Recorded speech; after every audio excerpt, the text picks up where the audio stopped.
I was told a couple of different times, I don't think this is feasible.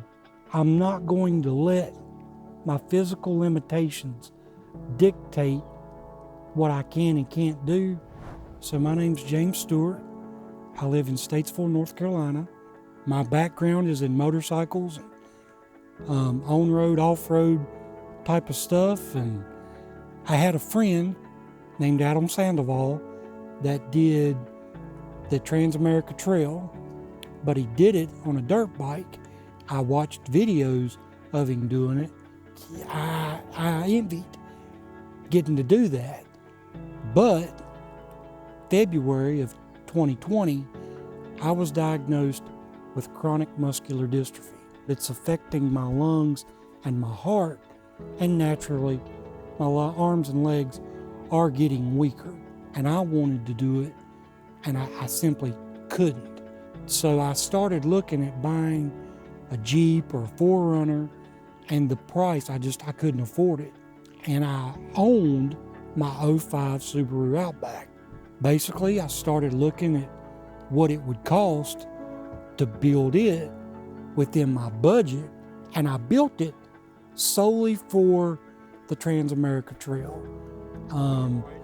About 3 weeks before I left on the trip, I got a phone call from a doctor saying that because the way my lungs and stuff are deteriorating, that I probably have between 1 to 3 years left, probably closer to 18 months. So that motivated me that much more, and I have a very loving and supportive wife that there were days I just wanted to quit, and she's like, nope, you got to do this, keep pushing.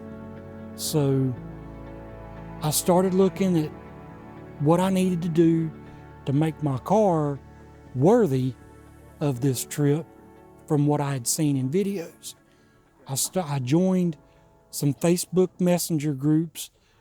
I joined the Trans-America Trail group, and I just started asking questions about what worked, what didn't work. And I had a lot of people that I don't know and I've never met physically give me a lot of good advice and kind of help guide me.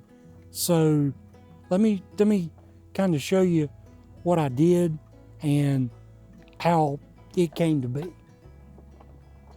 I started basically like you would with anything, from the ground up, and the tie rod ends, the sway bar, the end link bushings, things like that already had 100,000 miles on them, they naturally needed to be replaced.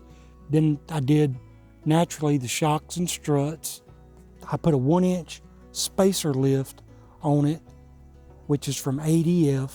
Philip at ADF was amazing.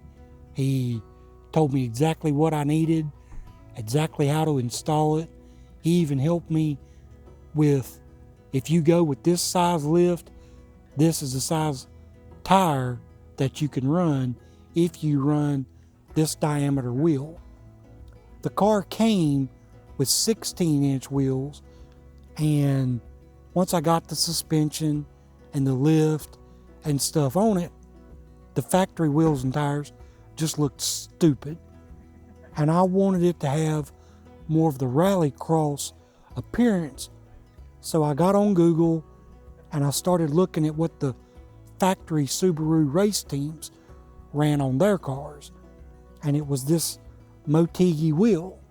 And I went with a Kumo Road Venture tire, which roughly equated to the outside diameter being relatively close to what the factory was, so that it didn't throw my calibration of my speedometer and my fuel mileage and all that off. But I gained so much sidewall in the tire that it improved the ride. I was able to air them up, air them down, stuff like that. So it just made it more versatile in different settings and situations. Once I got done with the wheels, the tires, we did the brakes and the suspension and all that stuff. I messed with the intake. I didn't change the intake, but we did a K&N air filter, took it apart, and on the bottom side, we drilled a few extra holes to help it suck a little more air and just kind of open things up so it breathed better. I had a buddy that had a diagnostic machine. He plugged it in and kind of remapped my fuel injection and tweaked it just a little bit. We added one size bigger fuel injectors, so naturally, if you get more air, you got to burn more fuel. So that helped with acceleration, pickup, and stuff like that, because it's the plain Jane basic Subaru Boxer 4-cylinder, and it's just not a powerhouse. I didn't know how far I would drive and where I would end up at the end of the day. I could be 30 miles from anywhere in the Ozark Mountains and it'd be pitch dark. All my lights are Nilights. I ordered them off of Amazon, and for every light that you see on the car, even with the switch panel that's mounted in the dash, I don't have $300 in every light, the mounting brackets, the switch panel, and everything. And they all worked flawlessly. And because of my physical limitations, I couldn't physically get in and out of the car to look at things, so I added a camera to the front bumper that's under the light bar, so that when I would come up and I would be cresting a hill, the camera's positioned slightly down, I can look at the screen on my stereo and I knew what was on the other side kind of before I got to it. I did the Transamerica Trail and I never got stuck. I never bottomed out. I do the trip. I come home. I back into the driveway.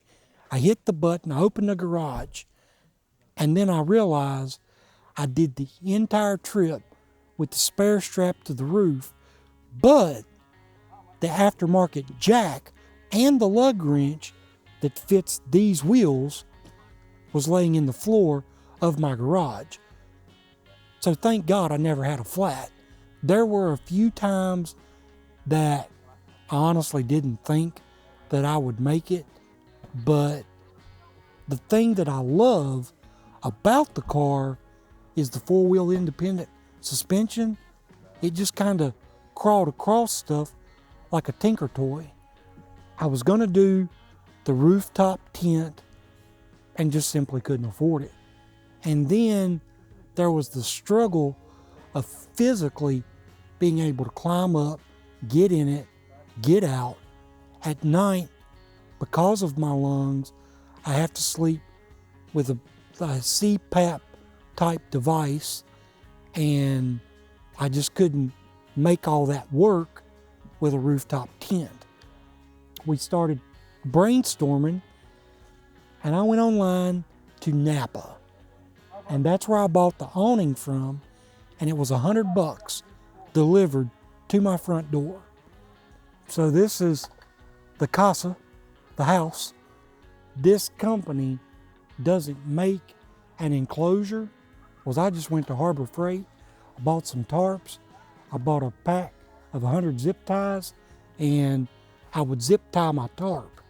But on the days that it rained, I could put the awning down and cock it to one side. My rain ran off. I never got wet on the trip because of my physical limitations. My original plan was to just buy an air mattress and put it on the ground on a tarp. I tried that and I couldn't get up off of it. So, back to the internet, doing my research, I found this Coleman air mat. I never got wet. I didn't have to sleep on the ground.